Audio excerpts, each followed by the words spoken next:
Steve, you can start us off. Yeah. Up here, it felt like a super regional. I mean, you guys take the field for warm-ups and people are cheering and booing Ole Miss. And then when you guys go out to take in and out, you get a standing ovation. I mean, what does that say about, number one, this team, but also, two, this fan base that you've had a chance to enjoy the last few years? Man, this fan base is the best in the country, and it's not even close. Like I said, I've played in just about every single SEC stadium and even Omaha, and then nothing compares to Duty Noble, man. It is unbelievably electric, and it's fun to play with those guys, with the fan base behind us.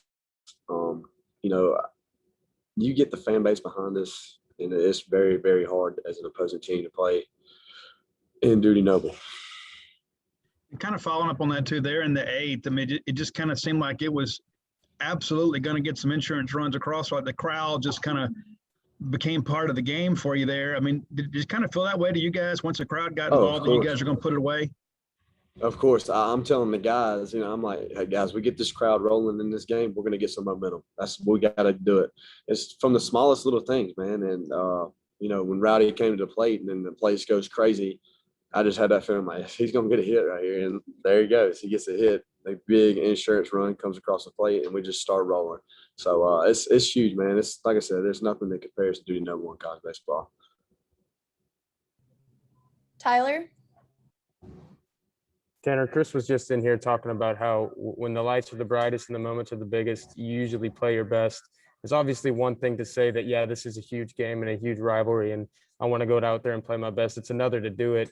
How would you put into words how you come up? I mean, your first at bat was a double, and then you get the triple. Just how do you kind of rise up in these occasions?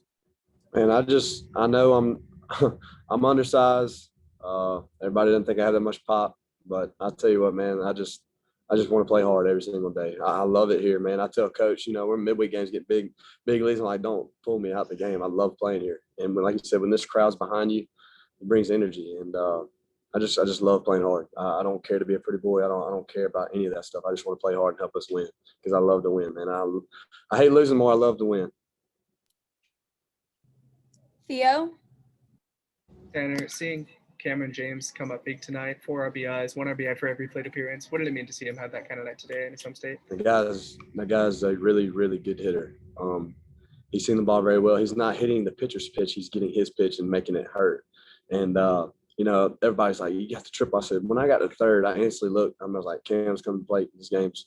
We're about to take the lead. I was 100% positive. And he had a really good at bat, was able to hit the ball hard, get a sac fly. And that's just playing the game, man. You get a runner at third, less than 2 outs. You got to do all hands on deck to get him in. And he did a great job. I know he took some flack early in the year, struggling, but the way he's responded is true.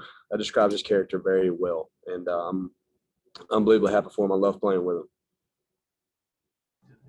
David? Tanner, how good does it feel to be able to hand guys like Preston Johnson and Landon Sims a lead to pitch with? It's very, very relaxing. Almost. I know that's not a good thing, but it's like, all right, Preston's coming in the game. When he's in the zone, good luck. I hated hitting off those guys. See, I faced all those guys in the fall and spring training, so I know what it's like. I'm like, this is very, very tough to hit off those guys. And they pitch with emotion. I love guys who play with unbelievable energy and intensity and then play with emotion because that's what gets the crowd going. And when we get the crowd going, then we start playing great. But don't get me wrong. It was a great night. But I know in the other dugout, those guys are coming out for blood tomorrow, so we're going to have to be on our game. It's a very, very, very good team. They got very good arms. They can really swing it. So, Joe? Yeah, Tanner, just the way you guys are just playing right now, do you think this series win can even vault you guys further and keep this win streak going? Because I know, like, when you're in the midst of winning games, you're just taking one thing at a time. But when you win a series like this, can this propel you guys even further?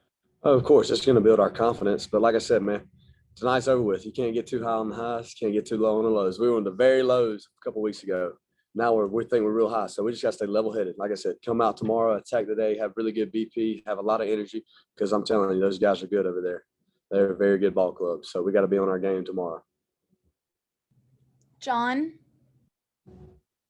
Tanner, what kind of impact? It seems like every time Landon were to appear in the game, it gives y'all extra energy and extra juice, and you guys usually come out on top when he when he goes out there. Do you think that's right? And why do you think that is? Of course, it's 100% right, because when he comes in the game, he pitches with emotion. I love that, man. I love guys who have energy and intensity. I mean, it's a fun game. I mean, if you're a competitor and, you strike a guy out, show some emotion. It gets the crowd going. It gets just fun to play behind. It keeps us energized, And so he's a very, very fun pitcher to play behind, and I'm glad he's on our team. I can tell you that. All right. Thank you, Tanner.